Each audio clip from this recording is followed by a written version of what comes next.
What's up, guys? It is Eric with Veris Engineering, and we are finally getting to the install of our M4 UCW swan neck rear wing. So we're really excited about this here. We've been working on it for a little while, and we're excited to finally put this, this full aero kit on our M4 you see behind me. As far as the components in the kit, we have the two uprights, we have the two trunk mounts, and then we have some spacers, standoff units, which will go on the bottom here to allow us to through bolt that trunk. So you can install them now or later.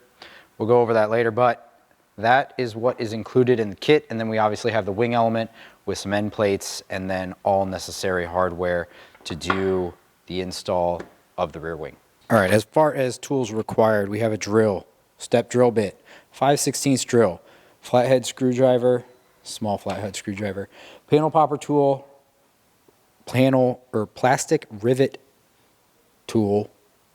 You could use a screwdriver. I actually found like the screwdriver was kind of easier in some locations than this guy, which is why I include this. And this was I used some for the electrical connectors and to help me. 12mm socket, a ratchet of some sort. You can also use an impact. 10mm socket with a ratchet of some sort. You can use a 3/8 drive or 1/4" drive. 12mm wrench. I use touch-up paint. You don't need to use touch-up paint. That's up to you. We have some isopropyl alcohol and a microfiber, and then we have a 6mm, a 4mm, and a 2mm Allen wrench. And that is what you need to do the install. If you follow along, we use some sawhorses to set the trunk on. That did help us out. If you don't have access to sawhorses, maybe a piece of cardboard or carpet or cardboard to put the trunk on. Whatever you do, I would recommend using some type of cloth to ensure that the trunk is kept scratch-free. Again, that's your call though, but we use sawhorses with some towels on them. Well, actually sweatshirts, but it worked out really well for us. Step one is going to be to open up the trunk.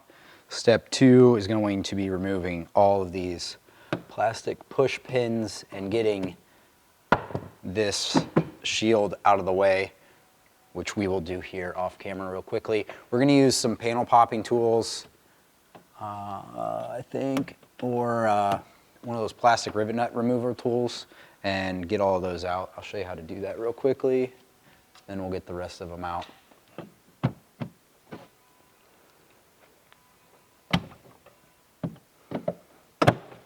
All right, next up we have to remove this guy, and we've already done the push clip right there.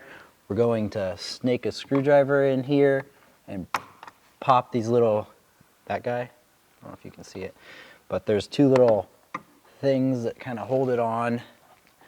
Just gonna snake a screwdriver and twist it like 90 degrees, and that kind of pops it off, and then pull out, and that's how that guy comes off. Closer up image of that. So it's like that, and then we're gonna get a screwdriver in there and pop it off.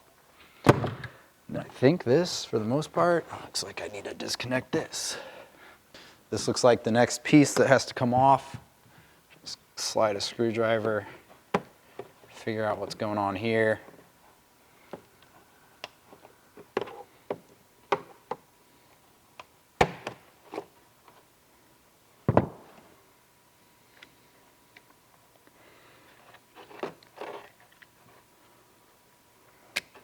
There we go. Ha-ha.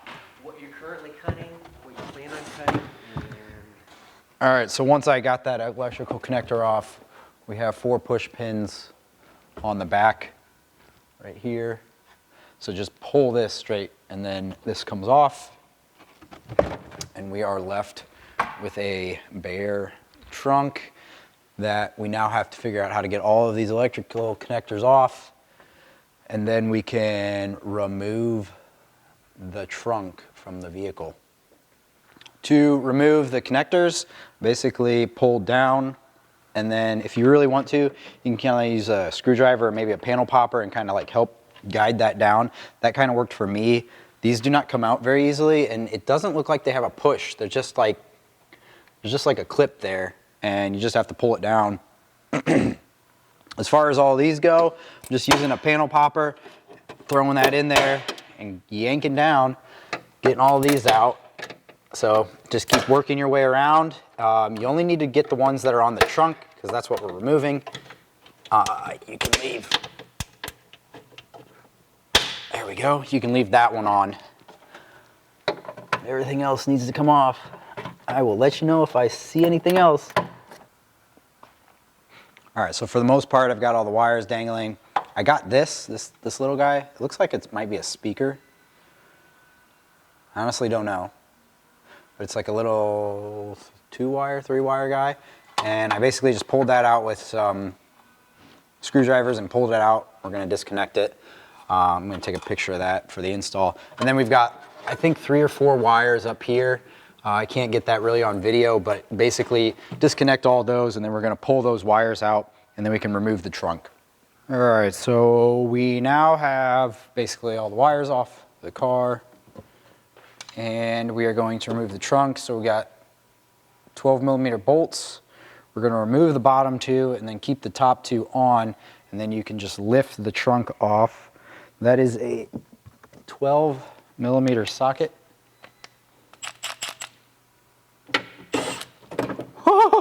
That was scary.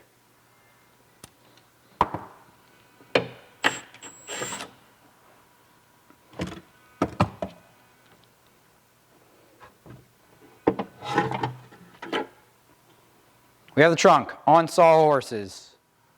5/16 drill bit, drill. We're gonna drill through these holes. You're gonna be removing threads, so it's kind of a pain in the butt. What I found is if you brace everything and kind of hold it tight, you can kind of keep it from walking and going crazy on you. But we're going through this with a 5/16 drill bit and we're actually going through the skin. So we're actually all the way through the skin on the other side. Once we get done with this, we're gonna flip it over. We're gonna enlarge the holes on the skin side so that our spacers stick through it. And that's how we're gonna bolt the trunk to the car. All right, so like I said, we have the trunk flipped over. We're now going to drill it with, at least in my recommendation, a step drill bit. And we're gonna go to a bigger size than one of these so that this can pass through the trunk and into the inside of the trunk. So once again, we're gonna use this and do that real quick. All right, well, it's kind of cool. You can see in the side right here that we have the holes drilled. They're a lot bigger and these slide through. So we're actually going to thread these into the bottom of the mount like you see here. These are M6 going in here, so get about 6 foot-pounds as far as tightening torque goes. And this is a 12mm wrench. I'm gonna grab this and go on the flats. As you can see, there's some flats machined into it. And tighten that. Tighten this one.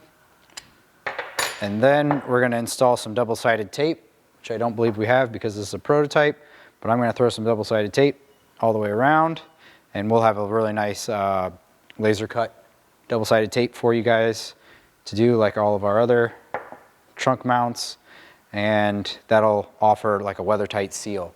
Something else that you can do at this point is paint those holes so that they don't rust right there. Paint that hole. Yeah, that basically just removes potential for rust in that location. Hopefully with the double-sided tape we don't have that issue anyway, but it's better to be safe than sorry. So I recommend just doing some touch-up paint if you have it available, which we do, so we're gonna do that real quick. All right, so we have the trunk and this is now got some double-sided tape on it. We're gonna throw some isopropyl alcohol and water mix on this to get the double-sided tape to fit, and again, it's gonna be a nicer die-cut piece or a laser cut piece for production. And then something that I will need to go over, but we didn't do on ours because this is a prototype set, but these standoffs are actually a little bit shorter now, and then we're including in a shim kit. So when you go to do this install, you're going to want to place this on here, bolt it down, and then check the gap between the trunk and this mount. So there'll be potentially a little gap here, or no gap. If there's no gap, you probably need a shim in between the standoff and the mount so that this stands slightly off the trunk. The goal is to have these 2 points touch the internal structure of the trunk and not have anything resting on the skin or deforming the skin. So for whatever reason, on that side, I had to sand down the standoff slightly, and on this side, they fit actually really nicely. So that's why we're actually shrinking both of them, and then we're gonna include shims so that you can shim it, because potentially BMW makes each one of these trunks a little bit differently, and I don't know why. But at the end of the day, that's what we're doing for production. So then once we do that, we're gonna clean this area with an isopropyl alcohol water mix as well. We're gonna grab our 25 millimeter long socket head cap screws, which are M8, and we're gonna grab our fender washers, and we're actually going to bolt these on after we remove the double-sided tape backing and throw these onto the trunk. You can bolt it on with both bolts, but realistically, I believe it's the forward. Yeah. So the forward bolt, you're gonna have to remove, and then the back bolt, leave it loose, and then we can hang it onto the trunk hinges like we did to remove it. So, all right. So when I put the trunk back on, I had these loose and then hung that there and then bolted these on. I used the paint marks around the bracket to really line that up, and it seemed to work pretty well. From that point, I then started plugging everything back in and plugged everything back in. This goes to the trunk opener once we put this guy back in. But otherwise, this is basically ready to go back together. I'm gonna slap this back on, I believe. I think that's wise, so that I can open and shut the trunk a little bit easier, because I don't think electronically it works with this unplugged. And then we can finish up the install as far as uprights and then the wing element itself. All right, so at this point, I've put this back on and I got this installed so I can actually shut the trunk, which makes it a lot easier. I did put all the push pins back in, and shutting it allows us to check to make sure that everything looks correct, which it does.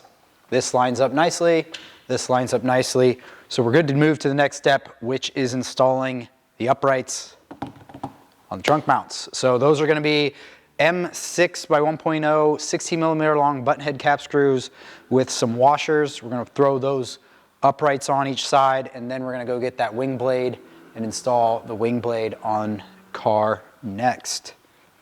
All right, so to install the uprights, it is a 4 millimeter Allen wrench. I have a wobble so that I can kind of spin it on a little bit quicker, but otherwise you can use a socket or an Allen wrench. Do it however you please. We're gonna throw that on the car and move forward. Apologies for the cinematic lighting. Alex is working over here. We got the uprights on. Look at that guy. Got the uprights on. We got the M6 bolts on. Those are gonna be 6 foot-pounds for right now. Actually, that's forever. 6 foot-pounds into aluminum, that's great. We're gonna go get the wing blade, and then we're gonna install these are M6 socket heads. They're 22 millimeters long, and then we have M6 nylocks on the top as well. You're gonna use a 5 millimeter Allen wrench for the socket head and a 10 millimeter wrench for the nut. So we're gonna go ahead and throw that on, and then we'll be able to finally get to the end plates and be done with the rear wing install. So far, not a bad install. All right, so at this point, like I said, we put on the rear wing. That is a 5 millimeter Allen wrench and a 10 millimeter socket. Tighten that. Use our install guide or the angle of attack guide to set the angle of attack. It's always a good idea to throw a straight edge, and then you can make sure that you actually are getting the angle of attack you want. We're probably gonna start it around 6 degrees, give or take. I think this picture is probably around like 8 or 10, I don't know. But this is for pictures. And then as far as the end plate goes, I'm gonna slide this over. We use a 2 millimeter Allen wrench on those arrow washers and the flathead cap screw. And then if you're running the vented end plate or the square rectangular end plates, flat side is, or the top side is flat. So you put a level on there, and that's how we always CFD and run these for the best performance. If you're running the FFV units, basically run those how you want to look, them to look, but it's supposed to be flat as well on the top, but it's actually got a curve, so good luck trying to figure out how to actually use a level on that. But as far as that goes, that's the install. Tightening torque for these guys is not very much. Maybe go to snug and then maybe an 1/8 or a 1/4 turn. Tightening torque for these guys is again 6 to 8 foot-pounds. You got nylocks on there. It's gonna resist backing off. From there, you've installed the rear wing. So hopefully you pair this with our front splitter. Until next time.